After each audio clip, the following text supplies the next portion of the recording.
You guys need to watch this bullshit.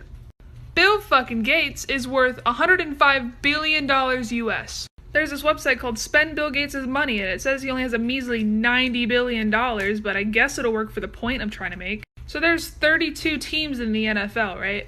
You can buy NFL teams on here for $2.3 billion.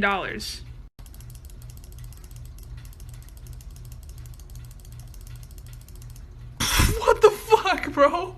He can literally own the NFL and still be a multi-billionaire. Let's just say fuck it, and he can also buy the Mona Lisa and a cruise ship without really making a dent, a rocket, a mansion, a skyscraper. Why the fuck would he need to buy a Super Bowl ad if he owns the NFL? Do it anyway, because you're rich as fuck and it doesn't make a dent. This man can buy 100 Ferraris and 100 Lamborghinis like it's nothing. 999 Rolexes? Sure. And then there's me telling myself not to buy food on my lunch break at work so I can save some money.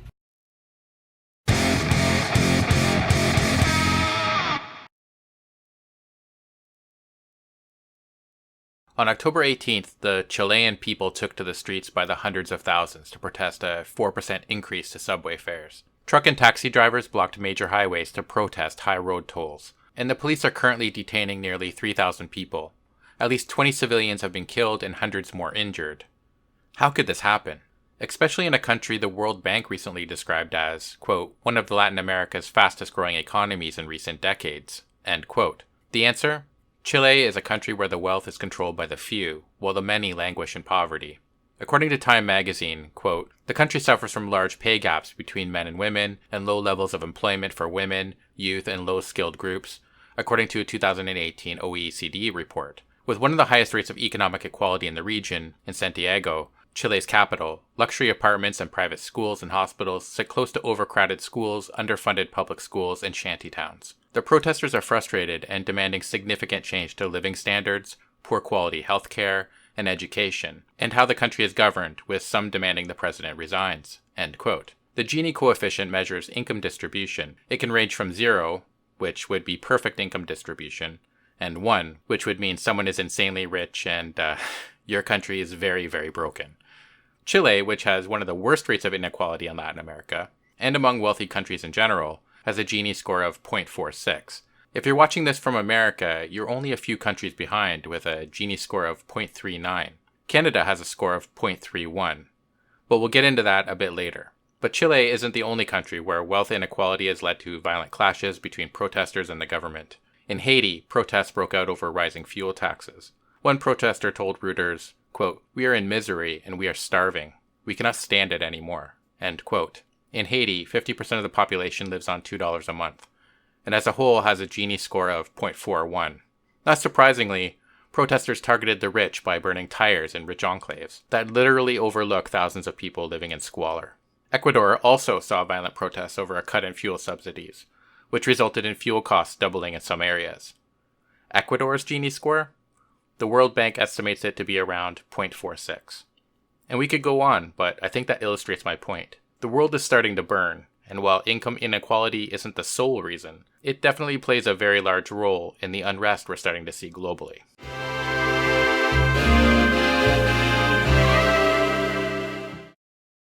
This is what I think the main point that should be made about all of this is, and the idea of a wealth tax and inequality and dealing with it. This is not about billionaires personally being bad people. This is about fixing a broken system that allows this level of inequality, that allows a country as rich as the United States to still have people starving or unable to meet basic expenses or unable to afford an unexpected $400 expense or at risk of bankruptcy if they get sick or have a medical condition or some kind of car accident. That's what this is about. A few days ago, Bill Gates, the second wealthiest man in the world, was being interviewed, and when asked about Elizabeth Warren's proposed wealth tax, he had this to say, quote, I've paid over $10 billion in taxes. I've paid more than anyone in taxes. But I'm glad to. If I'd had to pay $20 billion, it's fine. But when you say I should pay $100 billion, then I'm starting to do a little math about what I have left over. I'm just kidding. End quote. Now, at the time I heard this, I did a quick Google search and I thought that bill was worth a measly $100.8 billion.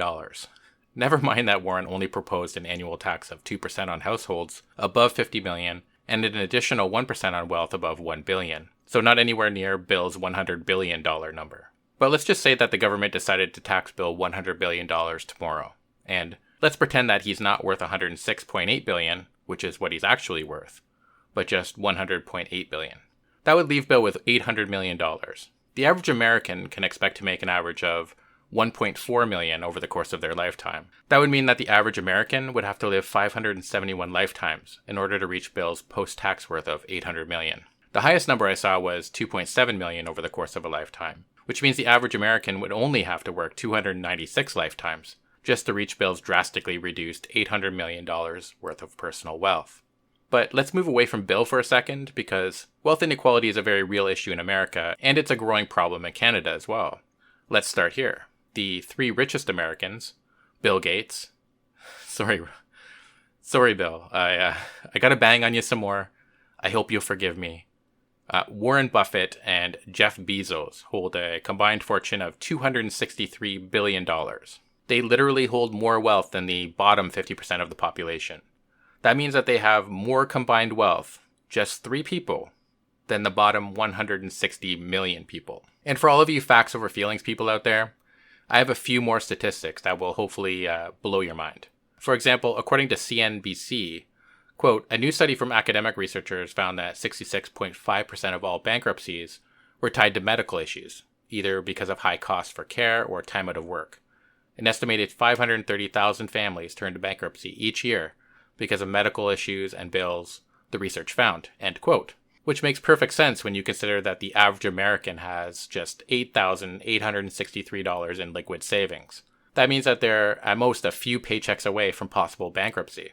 And if you're unlucky enough to fall ill, that can happen incredibly quickly. 140 million Americans are either living in poverty or are low income.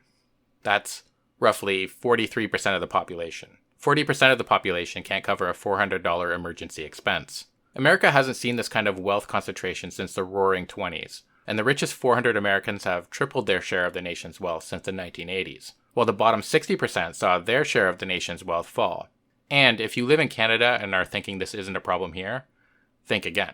While wealth inequality hasn't yet reached American levels, the richest 87 families in Canada have as much wealth as everyone living in Newfoundland and Labrador, New Brunswick, and Prince Edward Island. As the article I got the statistic from points out, but it's true whether you live in the Great White North or America, if you have wealth, it's easier to accrue more wealth. Before I move on, because I think this is an extremely important point, I do want to point out that there are also significant differences in wealth inequality among demographics. Race, ethnicity, and education levels are 3 examples of this. A typical white family in America has 10 times the wealth of a typical black family, which has a lot to do with the history of slavery, redlining, Jim Crow laws, racial discrimination, segregation, and so on.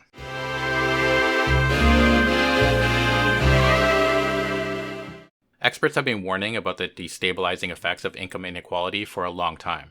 It seems clear that we need to do something about it quickly. UN human rights experts urged action to reduce income inequality in 2018. They acknowledged that income inequality poses a major threat to peace, security, and human rights worldwide. According to the World Economic Forum, quote, the richest 0.7% of adults globally, individuals holding over 1 million in wealth, held about 44% of global net worth. In 2008, the United Nations University and the World Institute for Development Economic Research estimated that the Gini coefficient for global wealth inequalities, an index ranging from 0, complete equality, to 1, total inequality, was at 0.89. Put another way, this is the value you'd obtain in a population of 10 people if one person had $1,000 and the other 9 had $1.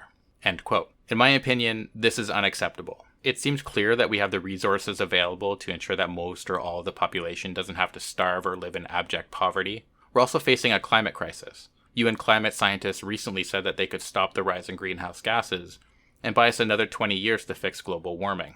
The article points out that's, quote, the gross domestic product of Chile or the world's military spending every 60 days, end quote.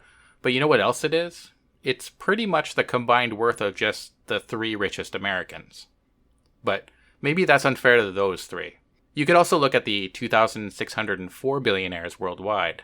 Combined, they would have no problem meeting that number. Far too often, governments look at the poor and middle class and expect them to fix the problems. Meanwhile, billionaires worldwide continue to exploit their workers, pay them crap wages, refuse to pay for health insurance, and to add insult to injury, some of them made their millions selling fossil fuels. the very thing that played a significant role in causing the looming climate crisis. You see, Jeff Bezos is a millionaire because of these people, the same people he exploits daily, the same people he exploited shamelessly for as long as he could, and now exploits slightly less, but still at gross amounts. And the same goes for every billionaire.